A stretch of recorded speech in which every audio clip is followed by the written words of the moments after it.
Doom Nation, what's up, guys? We are here again with another Doomed review. Thank you guys for joining us. As always, make sure you like, share, and subscribe. We need to get those subscription numbers up. The subscribe button is right there at the bottom right-hand corner. Click it. Click it. But today we are doing a Doomed review of Mayans Season 3. We are going to venture into the Bikerverse, as I like to call it, which me and you have always enjoyed. Yeah. We watch Sons. Yeah. And I didn't even know you were watching Mayans until we just randomly talked about it. Yeah, there was a long delay, I believe, because of COVID between season 2 and season 3. Yes, it was huge. So yeah. I didn't even know Mayans came out with season, because I don't really watch like cable anymore. I only knew because they advertised for it on Hulu, and so that's what got me into watching it. And season 1 was good. Don't remember too much of it. Season 2, I remember how it ended, and that was crazy. And they gave they ended on a high note, and so I was excited to get into season 3. And boy, they didn't fail. They delivered. They didn't fail. Holy shit. So one thing that was interesting about Season 3 of Mayans was that it seemed to be... Oh, wait, hold on 1 second. Yep. Sorry to interrupt. There will be spoilers, so from this point forward, if you are still listening, it is only your fault if you get spoiled. I love that little disclaimer we do when we do TV stuff. So the thing about Season 3 is there seem to be two different storylines happening in this Several storylines, man. But three, I guess you could say. And there always seems to be multiple storylines in Mayans. Instead of with Sons, it was always kind of like the crew and what was going on with them. With this one, there was literally a storyline with every character. Yeah, but my point, my original point I was trying to make is, let's say two main separate storylines. Is there was the storyline of the crew with Easy, and then Coco is just off on his own in another dimension. Yeah, and he like almost doesn't have anything to. I mean, in the beginning, couple episodes, he was still with the crew, but his story was so detached from the rest of the Mayans, which was kind of weird, and it almost kind of like lost its place in the show. I hated it. Yeah, I hated it too. His little storyline.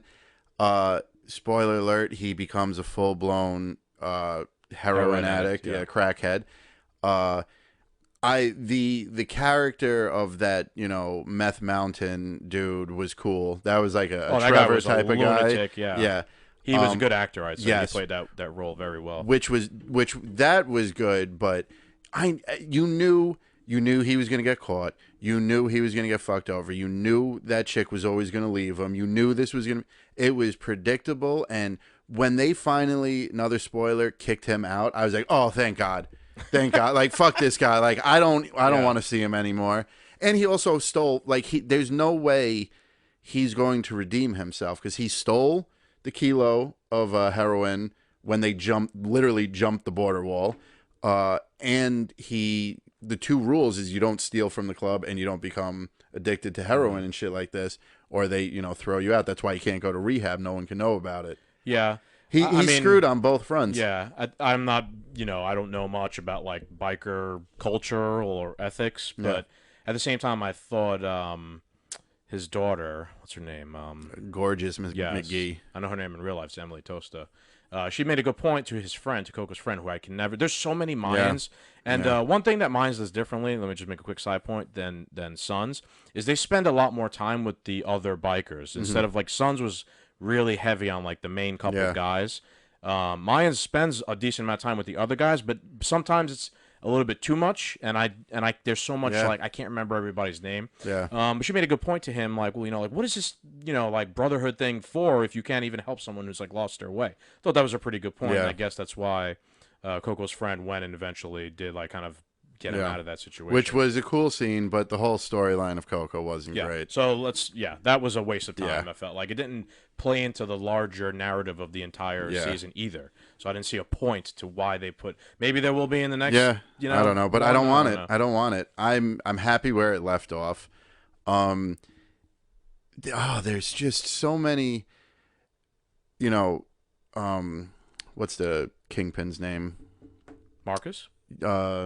What's his name? Padrino? Like Michael, Emily's husband, the cartel boss. Miguel. Yeah, Miguel. His storyline was crazy, freaking out over his mother. Yeah. What he did with Emily Oh, that when he was crazy. saved her.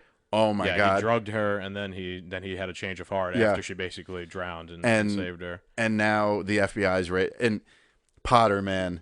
Oh, I hate that guy. He showed up for 2 seconds and annoyed me every nanosecond. I'm pretty sure he was in The Hobbit. He was one of the dwarves, maybe. We're jumping around, but So yeah, I think Miguel had a good storyline. Got over his mother, kind of came to this conclusion. He's testing everybody's limits, and now he's on the run too, so he's being challenged. Angel had a great story. He did. Just getting everyone knocked up, and I think that chick Nails is pretty hot too. Yeah, you liked her. Yeah. I remember you said, yeah. But his first chick storyline was fantastic as well. Adelita. Yes. Oh man, That was minus cool. having like training kids to kill people in broad daylight. What a great She obviously storyline. has tremendous PTSD Oh, yeah. and is just now, out for blood. Mhm. I do think that she immediately fell for what she was warned against Yes. with Potter. Yes. The FBI agent she went to go meet with in the last episode, or maybe second to last, Yeah. said, don't believe anything Potter says. He's going to immediately try and manipulate you and trick you. And that's literally, at least I think, we don't know. There could be another plot twist in future seasons, but he seemed to immediately trick her, and it looks like she fell for it. Yeah. And it didn't. We don't know if she killed his I don't think wife. so. Well, the knife was already bloody. Yeah. So I don't know. But her storyline was crazy. Although, like, the only thing I found stupid of it was, like, how heartbroken Angel was, like, after she left. You know what I mean? Like, his story got weird with the women because, like, okay, she's gone. He found someone new.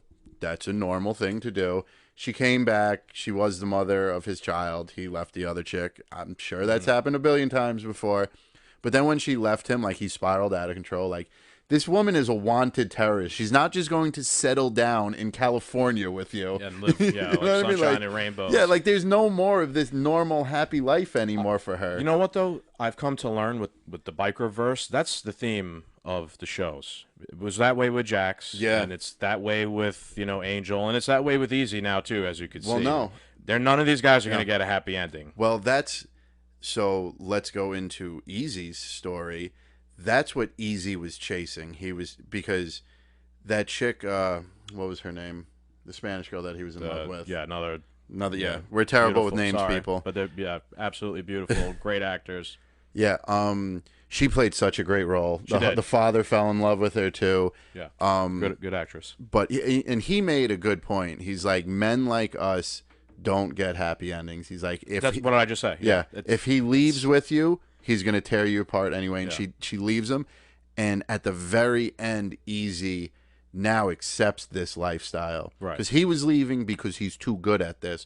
Which, yeah, I'm sure if you're too good at killing and fucking people over, it does give you PTSD, just like he has too, Yes. from all the killings in the prison and stuff, and then also seeing that guy Steve blow his head off. Which we should just talk about episode 9, which was the most crazy one, the House of Death that floats by, I think it's called.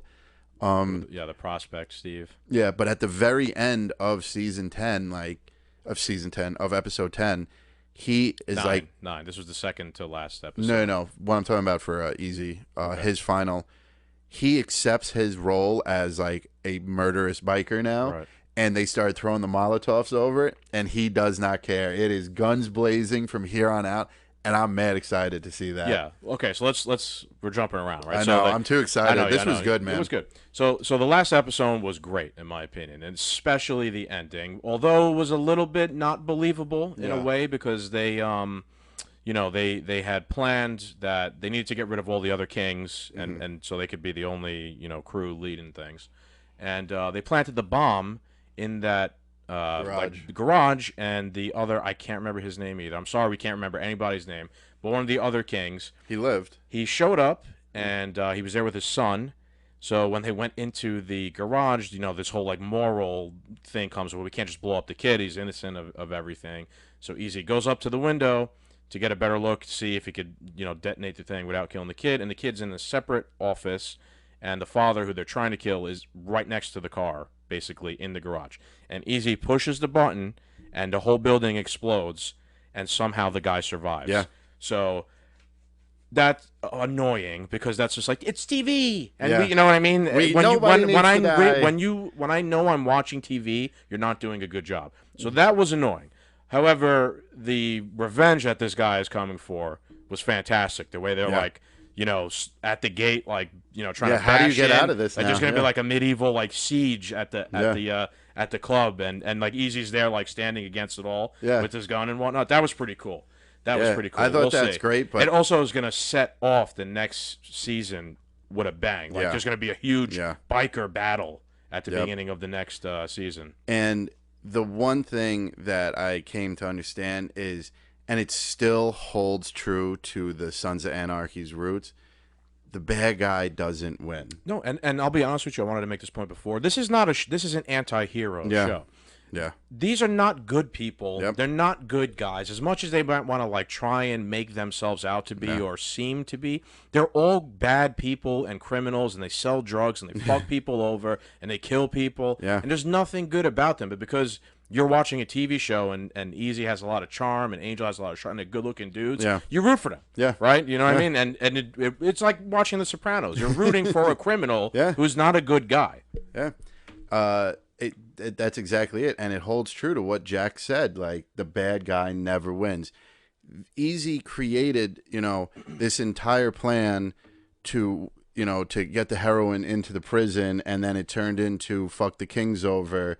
But at the same time, that other guy down in Mexico found a new cartel. When they cut off the rest of the club from the cartel's drugs, they found a new guy. So they were going to get fucked over on that point. Now Miguel Galindo knows that Easy was part of his mother's death. So he's going to stop supplying them. Right. They never had the backing that they originally wanted, so your plans are already destroyed. This guy lived. The rest of your plans are like they failed on all counts. Like no one wins. And that's the way criminals, for the most part, go. I guess most of the time, right? Yeah.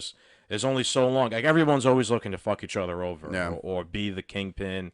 And even in real life today, these cartels in Mexico are all fighting each other all the time. And it's like, you guys not have enough money and stuff? Nope. That's the way it goes, I guess. Yeah. This was a great season. We could probably sit here for hours and just ramble off and random just jump thoughts about it. Yeah. So what do you want to give it? I'm going to give it a 9.5. Very entertained, especially some of the episodes where they were like just going ham, fighting the other Mayans. Like that was so out over the top. And you could tell they were just like, look, we're going to have a couple episodes where we just go nuts. Like baseball bats, clubs, fight, brass knuckles, everything. It was well done action and very entertaining. Yeah, I mean, I got to give it like a 9.5, 9.6 as well. Because, I would almost say a 10, but nothing's perfect because I didn't really care for Coco's story. And I didn't really care for who's the president? The guy with the gray hair. And they had the whole backstory of how his son died. Yes. Why can't I remember his name? Yeah, either? and then his other right-hand man actually ending up being gay. Oh, that don't bother me. No, it didn't bother me, but like they threw like all these little added side stories in, like that I just sometimes it was too much. I just didn't care. But you know what? I'm gonna lower my score down to an 8 actually. Yeah, because I was excited because we were talking about everything, so I gave it a 9.5. But I didn't take into account Coco's waste of time, entire side story, and then like a lot of little like stories like threaded in there, but they didn't spend enough time with them. So it's like here we are, like I can't remember the guys' names or talk about it because they didn't do like it just felt some things were out of place. But yeah, I gotta say, like I'm gonna stick to like my 9.5 around there, just because it had everything, man. That was what I mean. It gave me what Sons gave me. Yeah, I know what you mean. It just that badass thrill ride of crazy biker stuff. It had sex, guns, drugs, rock and roll, just everything.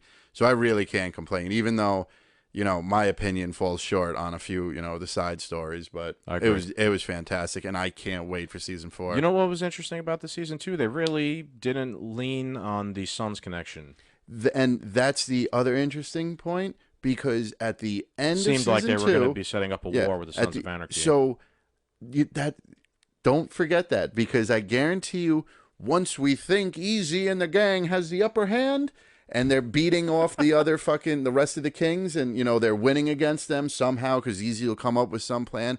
Right as they're about to snatch victory, the Suns are gonna attack them. The Suns are gonna pop up at the second before they achieve glory. Maybe that's how they'll survive this thing, though. Maybe the Suns will come and help them. Why would they help them? They killed one of theirs. Maybe the Suns know what's going on and how it was all. But it was all, you know what I mean? They didn't intentionally kill a Son of Anarchy. It was an accident because of all this beef within the Mayans and these other gangs. Who knows? I don't know. I'm just spitballing. But see, no, it would work out in favor of the bad guys. The bad guy then they'll always have another needs story to spin off. So and then season 5 will be against the Suns or whatever. Spoiler warning for all the rest of the Bikerverse shows, and it's never gonna. There's never gonna be a ride off into the sunset. And when you do ride off into the sunset, you're gonna get hit by an 18-wheeler. So, yeah. All right. So that was a good review. You good? Right. I'm good. All right, thank you guys for tuning in for another review. We hope you guys were excited as we were to hear about Mayans. But that's been another Doomed review. Check us out on YouTube at Two Doomed Men. Our Instagram account is at Two Doomed Men _podcast. Click the link tree in our bio for the rest of our social media. Make sure you hit that subscribe button. Thank you guys. Yep. Later.